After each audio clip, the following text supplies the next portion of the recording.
Kau pernah tak ada dalam situasi ni? Main badminton 3 jam, lepas tu kaki rasa macam dah kena pijak lori dah. Naik tangga pun rasa sakit, turun tangga pun rasa sakit. Esoknya pijak lantai pun rasa macam mencucuk-cucuk dah rasanya. Ramai orang fokus raket, tapi lupa satu benda.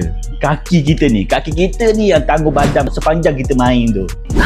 Sebab tu saya nak perkenalkan korang Maxbo Recovery Massage Sandal. Apa yang menariknya, kau tengok dekat tapak dia, dia ada macam bulat-bulat macam ni.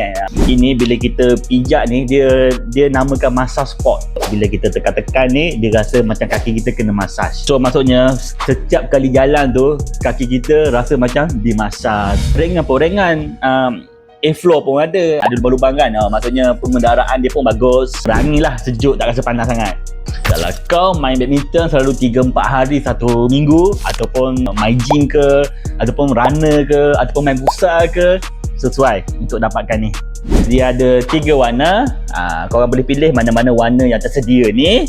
Dan kalau kau nak kaki lega lepas main game, dapatkan segera.